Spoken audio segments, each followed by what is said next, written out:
Di dalam hidup ini, suka dan duka selalu datang bersamaan. Namun manusia hanya fokus terhadap dukanya, tanpa mensyukuri sukanya. Ibarat tinta di atas kertas putih.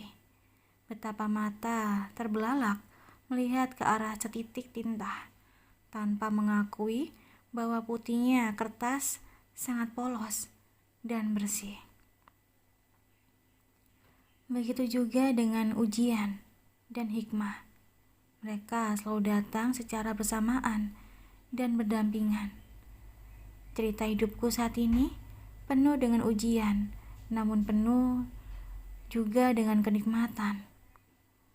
Aku diuji dengan orang-orang yang jahat di sekitarku, dan aku diberi kenikmatan yang dikelilingi oleh orang-orang baik. Tidak mungkin Allah menguji semua hamba di luar batas kemampuannya. Ketika diuji layaknya, kita bersabar, dan ketika diberi nikmatan, kita bersyukur. Sabar dan syukur adalah dua hal yang tidak bisa dipisahkan dan disempurnakan dengan sholat. Maka genggamlah ketika hal ini di dalam kehidupan, agar selalu diberikan kemudahan dan keberkahan. Itulah kata-kata Baba, majikan laki-laki, saat aku bekerja di Arab Saudi dulu. Kebetulan beliau adalah seorang syekh. Nasihat beliau selalu aku tanamkan dalam hati dan berusaha kupraktekkan dalam kehidupanku. Nak, tolong temani Abi ke taman belakang. Pinta Abi mengagetkan lamunanku. Aku pun mendorong kursi roda Abi sampai di taman. Melihatku membawa Abi, nenek pun mengikuti dari belakang. Sudah sampai, Pak, ucapku bersandiwara. Jika aku memanggil Abi di depan nenek, pasti beliau akan menjadi curiga.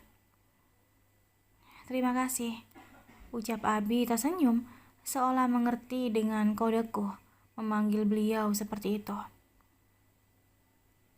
Bagaimana keadaanmu sekarang, Nak? Ucap nenek mendekati Abi. Alhamdulillah, Ibu. Seperti yang Ibu lihat, Sidik sudah tak ditempeli alat medis lagi, ucap Abi sopan. Syukurlah, ucap nenek pergi sembari menatapku sinis. Aku melawan tatapan sinis nenek dengan senyuman tulus dari hatiku. Setelah memastikan nenek jauh dari kami, aku pun mengobrol santai dengan Abi sambil melihat ikan di dalam kolam. Nak, apakah kamu juga menyukai Dr. Lutfi? Ucap Abi serius. Dengan malu-malu, aku menganggukkan kepala. Semoga niat Dr. Lutfi dipermudahkan oleh sang pemberi jodoh ya, Nak, ucap Abi memberi restu. Amin, ucapku mengaminkan doa Abi. Kami tak tahu sejak kapan Om Ridwan sudah ada di belakang kami. Semoga saja ia tak mendengar percakapanku dengan Abi.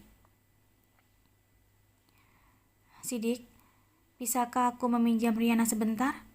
Izin Om Ridwan kepada Abi. Sebenarnya perbedaan usia Abi dan Om Ridwan berselisih 5 tahun. Namun Om Ridwan enggan memanggil Abi dengan sebutan kakak. Entah karena Om Ridwan tak pernah dibiasakan oleh nenek atau memang sadarnya tidak sopan. Untuk apa, Ridwan? Apa kepentinganmu? Tanya Abi tegas. Aku hanya ingin bicara empat mata dengan suster ini, ucap Om Ridwan.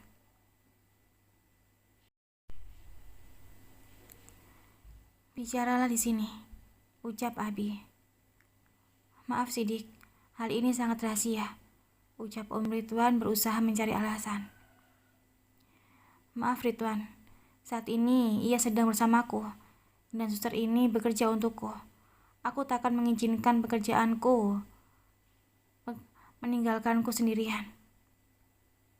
Ucap Abi mencoba menghalangi Om Ridwan. Kalau begitu, untuk 5 menit saja. Biar suster ini digantikan dulu oleh pelayan yang lain untuk menjagamu. Ucap Om Ridwan kekeh. Mengapa kamu yang harus mengaturku, Ridwan? Jika aku bilang tidak, boleh, maka kamu jangan memaksaku. Ucap Abi tak suka. Om Ridwan pun langsung pamit pergi. Ternyata beliau juga takut kepada Abi. Bi, bagaimana kalau Om Ridwan tadi sudah mendengar percakapan kita dan mendengarkan semuanya? Ucapku khawatir. Biarkan saja, ia mengetahuinya, nak. Kamu tak perlu takut. Selama Abi masih hidup, ia tak akan berani menyakitimu. Percayalah, ucap Abi meyakinkanku. Aku sedikit lega. Bukan ancaman untukku yang aku takutkan. Namun aku lebih mengkhawatirkan jika Abi akan dicelakai dalam keadaan sakit seperti ini. Saat meninggalkan kolam ikan taman belakang, pagi ini kami kedatangan Rehan dan kedua orang tuanya. Sikap Ibu Rehan, saudara dari Om Ridwan, sangat berbalik. Tante Siska lebih dominan bersikap sopan seperti Abi, padahal beliau bersaudara tiri. Bagaimana, Kak? Maafkan Siska yang baru saja bisa datang menjenguk kakak, ucap Tante Siska tulus. Dan sepertinya beliau sangat menyayangi Abi. Tidak apa-apa, Dek. Kakak tahu kamu sangat sibuk, ucap Abi hangat memberi senyuman. Terima kasih Suster Yana telah merawat kakak saya dengan baik, ucap Tante Siska. Rehan begitu sangat memegang teguh rahasia. Hingga maminya sendiri tak mengetahui jika aku adalah anaknya Abi. Aku hanya menjawab dengan anggukan kepala dan tersenyum. Setelah itu, Tante Siska lah yang mendorong kursi roda Abi menuju kamar. Untuk sementara, Tante Siska dan suaminya ada di sini. Aku pun izin pulang sebentar yang diantarkan oleh Rehan ke rumahnya Bang Bagas. Sampai di rumah Bang Bagas, Ayah Kasmir dan Nenek Davia sangat senang sekali sembari memelukku. Nenek sangat rindu sekali, Cu. Setiap malamnya, Nenek selalu ingat saat Nenek mengusap kepalamu saat tidur. Bagaimana keadaanmu dan Abimu, nak? Tanya Nenek Davia. Alhamdulillah, Nek. Abi sudah sehat dan masih dalam tahap pemulihan, jawabku. Syukurlah, nak. Maafkan Nenek ya, nak. Rehan, Nenek jadi tak memperhatikanmu juga ikut berdatang bersama Riana, ucap Nenek langsung memeluk Rehan. Sementara itu, mataku kesana kemari mencari keberadaan Bang Bagas. Rupanya beliau menginap di rumah ibu di Bogor. Setelah bertemu dan mengobrol cukup lama dengan Nenek dan Ayah Kasmir, aku dan Rehan pun pamit dan kembali ke rumah Ayah. Wina tak datang bekerja hari ini, karena Wina ada sesuatu urusan yang sangat penting yang harus ia selesaikan. Aku tak bisa bertemu dengannya dan juga Bang Bagas. Sampai di rumah, Abi sudah beristirahat dan tidur, sementara kedua orang tua Rehan mengobrol di ruang tamu bersama Nenek dan Om Ridwan. Rehan, kemarilah sayang, panggil Tante Siska. Sementara aku melangkahkan kaki melihat keadaan Abi. Namun panggilan dari Nenek mencegat langkahku. Riana, kemarilah, ucap Nenek. Aku pun berdiri di samping Tante Siska karena aku belum ditawarkan untuk duduk. Duduklah, ucap Tante Siska. Riana ini hebat loh, Bu. Kakak Sidik jadi sembuh berkat perawatnya, Kalau boleh tahu, kamu dulunya mengambil jurusan perkuliahan sebagai suster itu di kampus mana ya, Nak? Tanya Tante Siska lembut. Iya, satu kampus di tempatnya Rehan dulu, Mi. Dan lulusan mahasiswi terbaik waktu itu. Ucap Rehan terpaksa berbohong menjawab pertanyaan maminya. Oh, pantesan, ucap Tante Siska. Aku hanya bisa terdiam dan tak bersuara lagi. Mohon maaf, Riana harus pergi untuk melihat keadaan Pak Sidik. Ucapku bangkit dari duduk dan pamit. Aku sengaja ingin segera pergi, karena takutnya ada pertanyaan lagi dan membuat Rehan harus kembali berbohong. Sorenya, Bang Bagas dan Rehan kembali lagi datang mengunjungiku. Tak hanya mereka berdua, melainkan Suster Ana juga diajak. Bagaimana kabarmu, Dek? Ucap Bang Bagas mengacak jilbabku. Alhamdulillah baik, Bang. Ucapku sembari mencium tangan Bang Bagas. Setelah itu, aku memeluk Suster Ana. Riana, Mas Rehan, dan Mas Bagas sengaja mengikuti sertakan aku untuk datang mengunjungimu ke sini, karena beliau berdua ingin mengajakmu pergi ke Bogor untuk bertemu dengan ibumu, ucap Suster Ana. Maksudnya Suster Ana yang akan menjaga Abi selama Riana pergi? Tanya aku memastikan. Betul, Riana, ucap Bang Bagas. Sebenarnya aku sangat khawatir meninggalkan Abi. Namun aku juga sangat rindu pada ibu. Abi ikut, ucap Abi mengagetkan kami semua. Bi, kesehatan Abi belum pulih, apalagi perjalanan cukup jauh. Abi istirahatlah, ucapku. Abi hanya ingin bertemu dengan dan melihat ibumu, Riana. Abi sudah sehat, kecuali kalian lelah mendorong kursi roda Abi, ucap Abi disertai canda. Karena keinginan Abi tetap kekeh bertemu dengan ibu, maka kami pun berangkat bersama dengan mobil Abi yang paling mahal dan ternyaman untuk beliau. Kali ini, Bang Bagas yang akan menjadi supir kami, ditemani oleh Rehan di sampingnya. Sementara kami bertiga duduk di kursi belakang. Loh, kalian mau kemana? Kenapa kalian membawa Sidik? Rehan, ommu itu belum sembuh total. Jika ia kembali sakit lagi, maka akan memperlambat untuk ia beraktivitas seperti dulu lagi, ucap nenek tak suka. Sepertinya beliau hanya mengharapkan kesembuhan Abi hanya untuk kembali bekerja. Nek, Om Sidik itu sembuh butuh jalan-jalan dan ingin menikmati udara di luar rumah, ucap Rehan beralasan. Ya sudah, ucap nenek selalu mengalah pada cucu kesayangannya Rehan. Entah mengapa, kali ini pertemuanku dengan ibu seolah aku merasakan kembali kerinduanku saat aku pulang dari Arab Saudi. Tak sabar rasanya ingin bertemu. Sudah sebulan lamanya aku tak berjumpa dengan ibu. Akhirnya kami sampai juga di rumah. Bang Bagas dan Rehan membantu Abi untuk turun dari mobil. Mendengar deru mesin mobil terparkir, Ibu dan Bi Ina sudah sumringah menyambut kedatangan kami.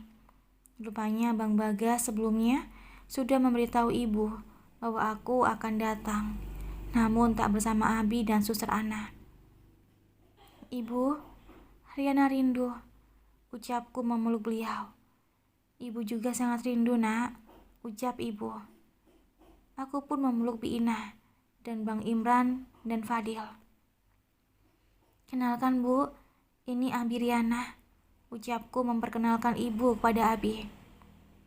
Masya Allah, ibu adalah sosok yang luar biasa. Terima kasih banyak atas semua yang ibu lakukan untuk putri saya. Saya merasa bukan siapa-siapa untuk Riana, ucap Abi merendah dan sedih. Bapak juga orang yang luar biasa, Pak. Mampu bertahan dengan kerinduan yang teramat, meskipun Bapak tak pernah melihat atau menyentuh Riana dari kecil, ucap ibu meninggikan Abi. Abi menangis sesegukan dan terharu. Dan ini Bi Ina, Abi, kakak iparnya ibu, ucapku memperkenalkan Bi Ina. Senang sekali saya bertemu dengan beliau, ucap Abi ramah. Rupanya Bi Ina dan kedua saudaraku sudah menyiapkan semua masakan untuk kami masak makan malam hari ini. Rencananya, usai Isya baru kami akan pulang lagi ke Jakarta. Suasana begitu ramai dan hangat. Tak ada yang menggunakan sendok untuk makan, melainkan kami menggunakan tangan untuk menyuapi makanan ke mulut. Selain sunnah Nabi Muhammad, ternyata makan menggunakan tangan terdapat banyak manfaat.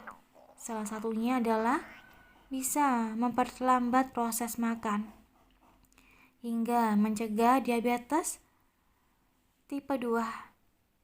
Selain itu, membatasi asupan makanan yang masuk yang tentunya dapat mencegah obesitas atau kegemukan. Allah telah memberikan anugerah setiap manusia alat makan yang canggih, yaitu tangan kita sendiri. Tambah lagi, Nak, Ibu tahu ini masakan yang paling kamu sukai, ucap ibu. Iya, Mbak, jangan terlalu kurus, kasihan Dr. Lutfi nantinya harus menggendong kapas, goda Fadil. Aku melotot melihat ke arah Fadil sambil mengambil makananku di piring. Benar kata adikmu, Riana, apa salahnya agak gemukan sedikit? Setidaknya Dr. Lutfi tidak menggendong kapas. Tak ada tantangan. Timpal Abi juga ikut menggodaku. Rehan dan Suster Ana tersenyum melihatku digoda. Karena aku sudah terbiasa bangun di tengah malam. Rasanya aku sia-sia jika tak menunaikan 2 rakaat untuk sholat. Sus, temenin Riana sholat yuk, ucapku pada Suster Ana. Suster Ana pun bangkit dari tidurnya dan mengantarku ke musola. Saat hendak melintasi kamar tamu, entah mengapa bulu kuduku berdiri. Mungkin karena aku pernah melihat Slamet botak tidur di kamar tersebut. Suster Ana pun ikut sholat bersamaku. Dan pasti aku melihat security yang tak tahu namanya juga ikut sholat, berdoa, menangis sesegukan. Setelah sholat, kami pun kembali ke kamar Abi. Saat kembali, aku dan Suster Ana menghentikan langkah kami karena mendengarkan percakapan seseorang yang menyebut nama Abi. Dengan diam-diam kami bersembunyi di balik tembok. Pokoknya atur saja. Bos kita sudah merencanakan semuanya. Jika kita berhasil, kita juga ikut dapat persen yang banyak dari bos. Setelah Pak Sidik sembuh dan mengelola perusahaan atas miliknya kembali, barulah kita bisa eksekusi, ucap orang itu. Aku dan Suster Ana sangat terkejut dan mulut kami menganga saling terpandang. Oke, deal, ucap orang itu. Setelah memastikan orang itu pergi, kami pun menuju kamar Abi. Sampai di kamar, aku langsung memeluk Abi dan menangis.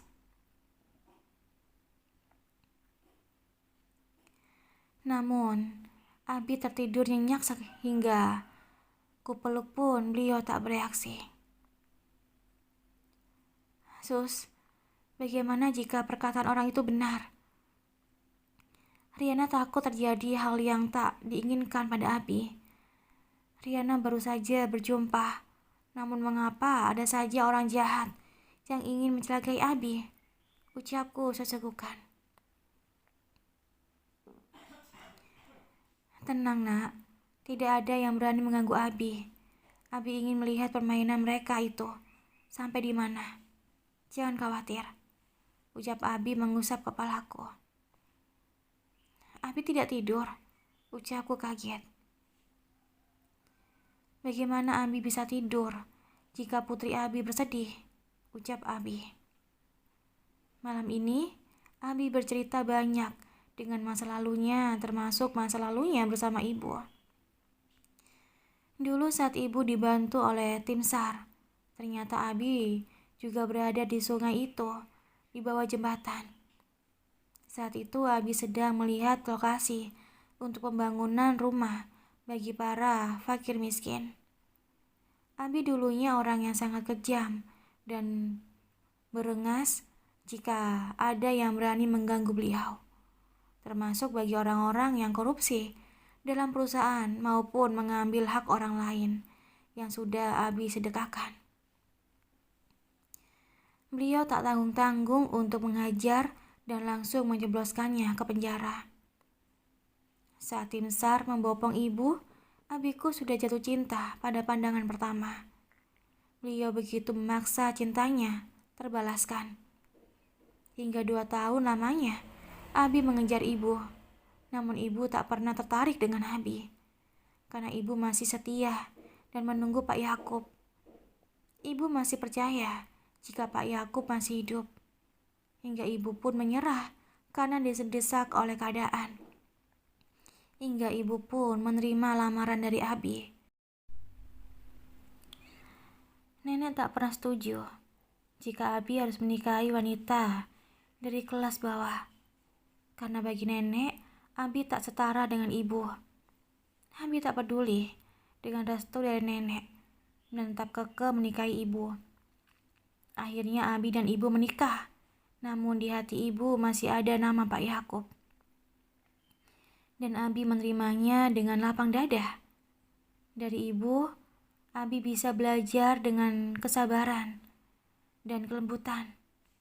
Abi yang dulunya garang dan ganas berubah drastis karena sosok ibuku yang lembut dan tulus.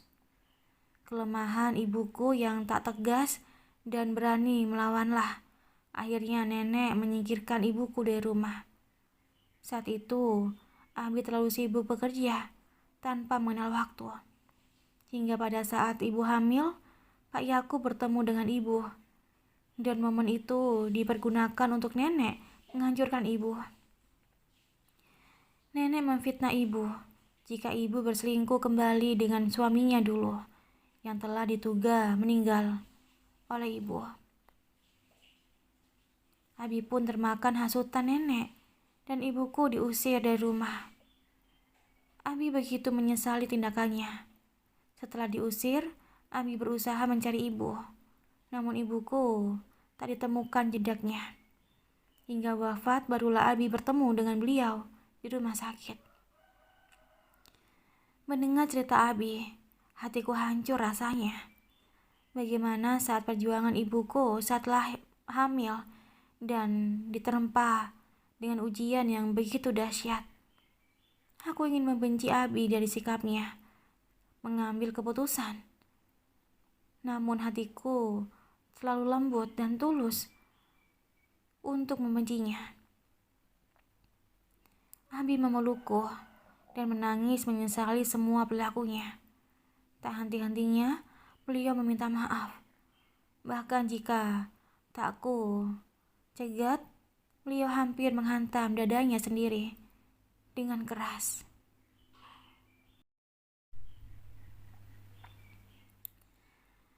Kini Abi tak lagi menggunakan kursi roda dan mulai bertahap berjalan sendiri walau masih belum sempurna. Ketika Abi lelah, maka Abi akan beristirahat dan tak memaksakan diri. Pagi ini Dr. Lutfi mengunjungi rumah Abi. Beliau tak mencariku, melainkan ingin berbicara empat mata pada Abi. Aku sedikit khawatir dengan apa yang beliau rahasiakan berdua. Takutnya ada sesuatu yang terjadi dengan Abi tentang penyakit beliau yang tak kunjung ku ketahui. Aku sengaja menuju dapur agar bisa melintas ruang tengah di mana Abi dan Dr. Lutfi berada. Beliau berdua bersitatap muka dengan serius sekali. Entah apa yang mereka berdua bicarakan. Saat Dr. Lutfi pamit, aku kedapatan menatapnya. Aku mulai salah tingkah hingga aku salah masuk ruangan. Siapa itu? Teriak salah satu pekerja yang sedang ganti baju. Aku terkejut dan langsung keluar dari ruangan tersebut. Tak kusangka Dr. Lutfi sudah ada di depanku saat aku membuka pintu. Dokter, ucapku kikuk. Maaf, aku pamit Riana, ucap dokter tersenyum. Maklumi saja nak Luffy. Gadis Abi masih polos dan lugu, ucap Abi menyinggungku. Seketika wajahku merah, bak udang rebus.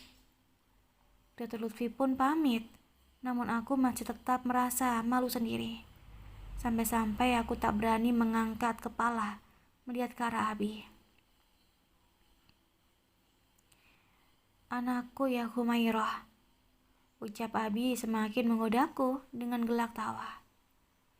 Setelah masuk ke dalam kamar, Abi pun menceritakan maksud kedatangan Dr. Lutfi tadi pagi ke rumah. Yakni besok malam, keluarga Dr. Lutfi akan datang untuk melamarku. Mendengar penjelasan Abi, jantungku hampir mau copot. Dan ketika aku berkeringat dingin. Abi, apakah Abi mau menggoda Riana? Ucapku masih tak percaya. Iya nak, masa Abi bohong? Ucap Abi serius. Abi, bagaimana dengan reaksi penghuni rumah ini nantinya? Apakah sebaiknya Abi kasih tahu saja sekarang, Bi? Usukku. Ini adalah rencana Abi dan ingin membuat mereka terkejut nantinya. Sabarlah nak, sampai saatnya tiba nanti, ucap Abi tersenyum. Hatiku sudah tak karuan. Rasanya aku tak sabar menunggu esok agar lamaran itu segera ku hadapi. Beginikah rasanya akan dilamar oleh seorang pujaan hati? Sebelum acara lamaran besok malam, terlebih dahulu Abi mengajakku keluar memilih baju ke butik. Abi sengaja menghubungi Rehan untuk bisa keluar rumah agar nenek dan Om Ridwan tak merasa curiga. Sampai di butik, Abi menyuruhku memilih baju yang sesuai seleraku. Mungkin sudah menjadi kebiasaanku. Setiap memilih pakaian, aku tak langsung melihat modelnya. Aku terlebih dahulu melihat harganya. Butik ini harganya begitu sangat mahal. Hingga harga ratusan pun tak tersedia. Nak, kenapa bengong? Pilihlah pakaian yang terbaik. Tak usah pedulikan masalah harga, ucap Abi enteng. Aku terus-menerus memegang gamis berwarna nude, namun aku tak berat untuk mencobanya. Ini dikarenakan harganya yang hampir 10 jutaan.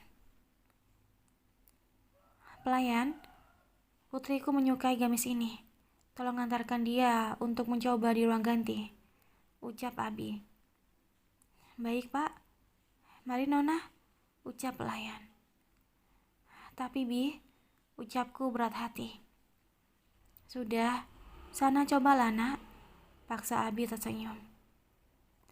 Setelah mencobanya, aku pun keluar memperlihatkan diriku pada Abi. Rehan dan Abi sama sekali tak berkedip.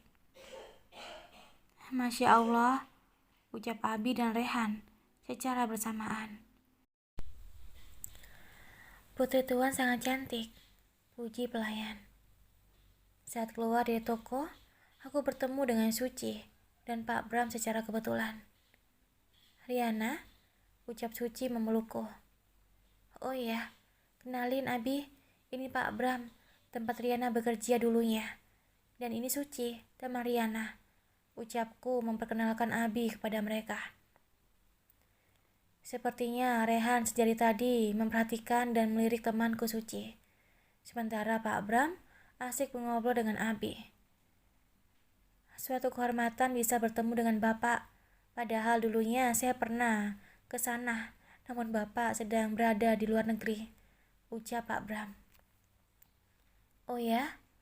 Maka dari itu, datanglah nanti malam ke acara lamaran putri saya Riana, ucap Abi. Apa? Ucap Pak Bram dan Suci dengan kompak dan terkejut. Sebentar. Maksud Pak Sidik Riana ini adalah anak Bapak? Tanya Pak Bram memastikan. Benar sekali Pak Bram. Riana adalah putri saya yang sudah lama saya cari, ucap Abi jujur. Pak Bram masih tertegun dan bingung. Mohon maaf, Riana akan dilamar oleh siapa ya Pak? Tanya Pak Bram. Oleh Nak Lutfi, jawab Abi tersenyum. Seketika wajah Pak Bram sulit untuk diartikan. Selamat ya Riana. Dr. Lutfi adalah pria yang sangat baik, ucap Pak Bram menatapku sekilas. Mohon maaf Pak, mungkin saya tak akan bisa datang, karena ada urusan yang sangat penting yang harus saya selesaikan. Dan terima kasih banyak atas undangannya, ucap Pak Bram langsung pamit. Suci pun ikut pamit setelah mengucapkan selamat dan memelukku. Suci temanku terlihat sangat bahagia. Aku tak sempat bertanya pada Pak Bram dan Suci tentang kedatangannya ke Jakarta bersama Pak Bram. Sampai di rumah, para pekerja dan suruhan Abi sudah menghiasi ruang tengah dengan begitu mewah. Karena ini adalah acara keluarga, maka acaranya pun dikhususkan hanya untuk keluarga terdekat. Abi sudah menyuruh supir pribadi untuk menjemput keluargaku di Bogor. Sementara Bang Bagas juga akan datang bersama ayah Kasmir dan yang walaupun nenek Davia tak bisa ikut. Sidik, ini ada acara apa? Hingga menghiasi ruang tengah segala, ucap nenek ingin tahu.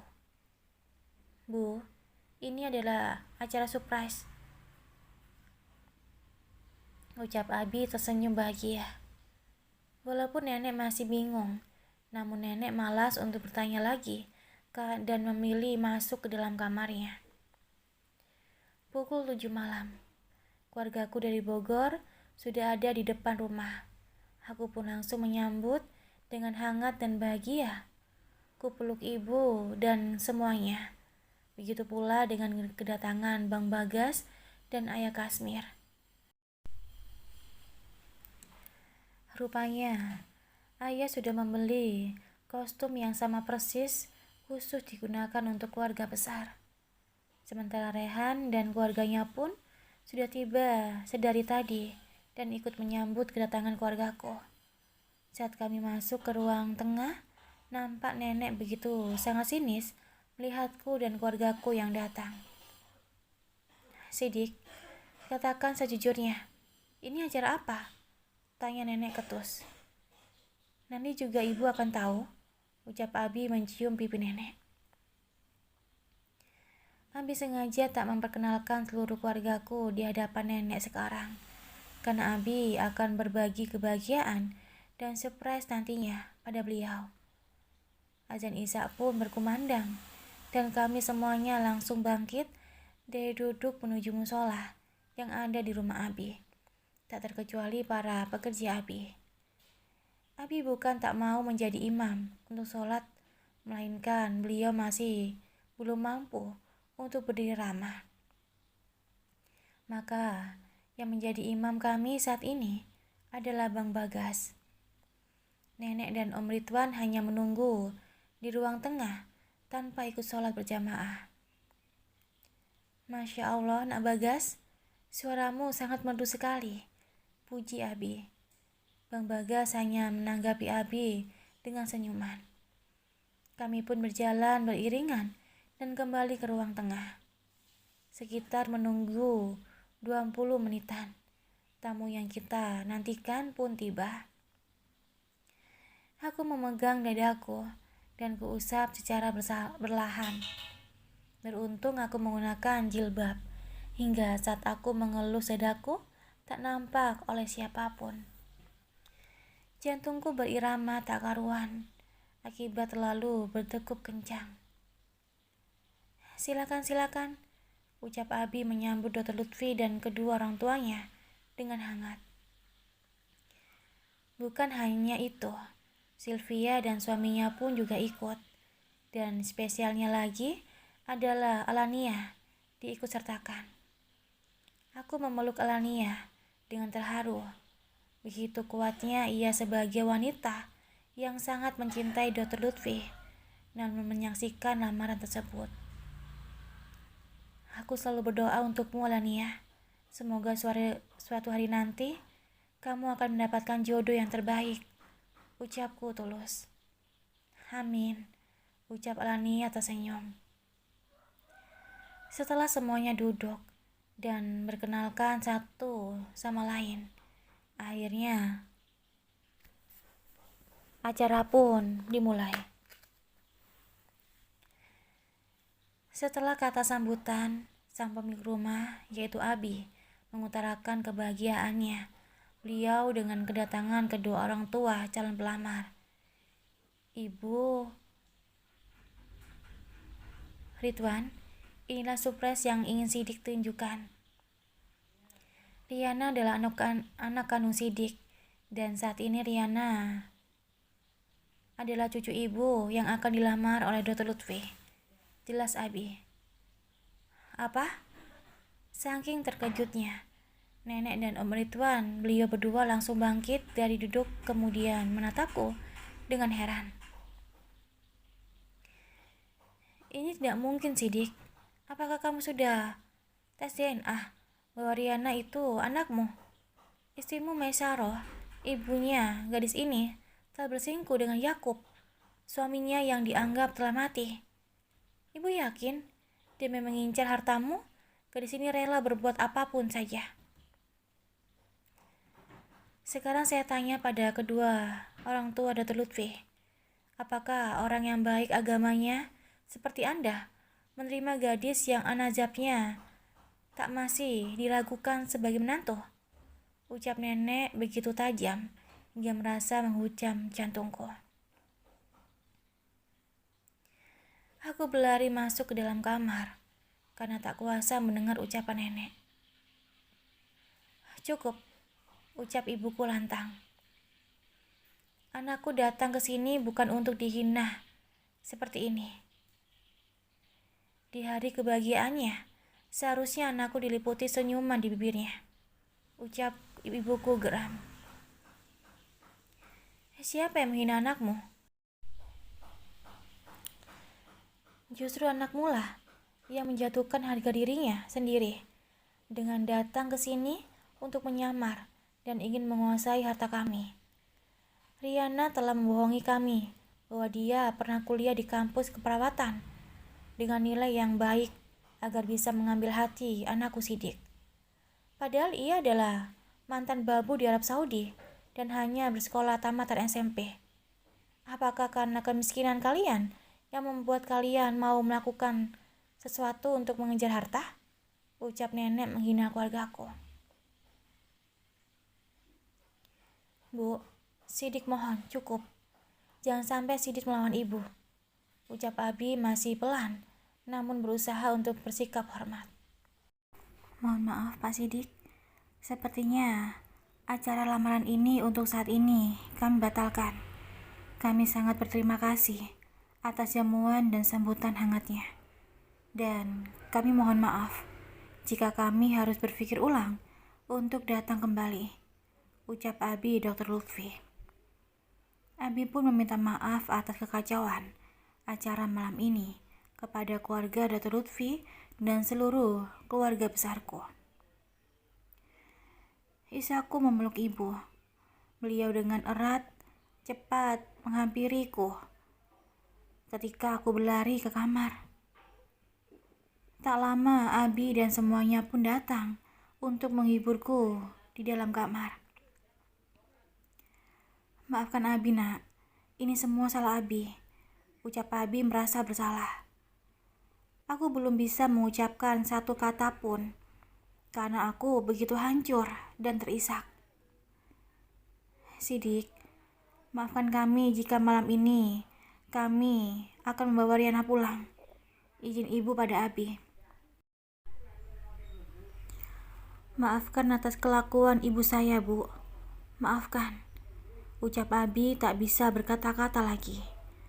Semua pihak malam ini hatinya sungguh hancur. Belum lagi rasa dipermalukan, dihina oleh neneknya. Dengan berat hati, aku pun meninggalkan Abi dengan suster Ana. Sus, tolong jaga Abi Riana. Rawat Abi dengan sepenuh hati, suster. Ucapku berpesan pada suster Ana. Nak, maafkan Abi. Sebenarnya Abi tak ingin kamu pergi. Namun Abi tak bisa menghalanginya. Walau Abi punya hak. Ucap Abi tergugum memelukku.